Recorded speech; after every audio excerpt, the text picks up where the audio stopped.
In the early 2010s, long before his name appeared in sealed court documents, Ethan Walker was just another quiet teenager in suburban America.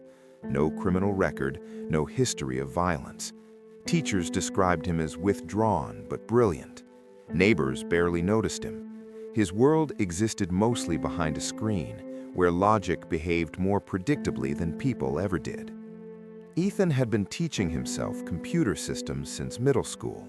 Not hacking in the popular sense, no viruses, no destruction, but learning how large networks were built and maintained.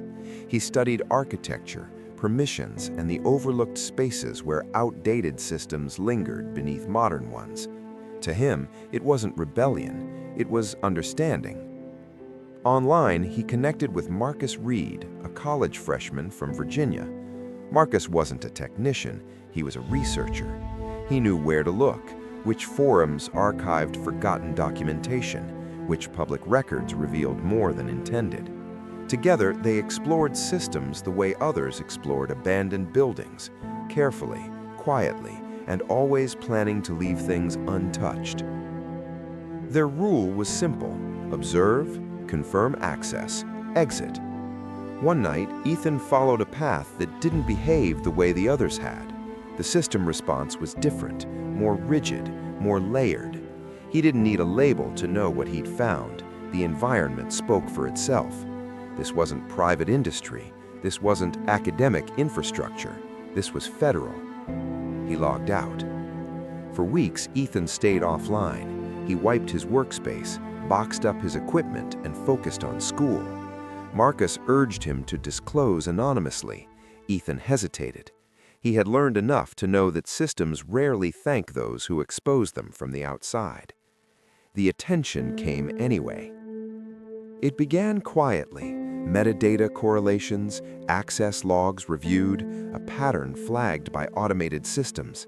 By the time human analysts were involved, Ethan's digital footprint was already mapped. He didn't know he was under investigation until 2 federal agents knocked on his family's front door on a Tuesday morning. They were calm, professional, respectful. They asked for consent before entering. They explained that Ethan was not under arrest. Then they took every device in the house. The investigation unfolded over months. Ethan was questioned repeatedly, always with counsel present.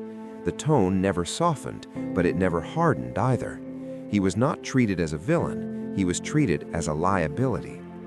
Marcus cooperated fully. His role was deemed peripheral.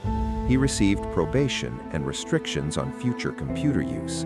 His record would be sealed. Ethan's would not.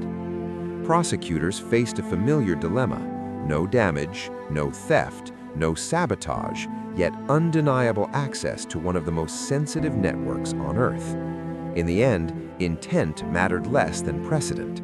They argued deterrence, not for Ethan, but for everyone who might follow. The case moved slowly. Motions delayed, court dates shifted. Ethan turned 18 while waiting. Leniency narrowed. When the sentence came, it was framed as balanced: reduced time due to cooperation, federal custody, long-term supervision, permanent restrictions on technology access, a future redesigned by paperwork. Inside, Ethan kept to himself. He avoided conflict. He tutored others in basic skills, nothing advanced, nothing risky. Guards described him as quiet, polite, invisible. His parents visited when they could. Each time, they left more exhausted than before. Release did not mean freedom. Background checks ended opportunities before interviews began. Licenses were denied. Apartments refused him. The curiosity that once defined him became something to suppress, even fear.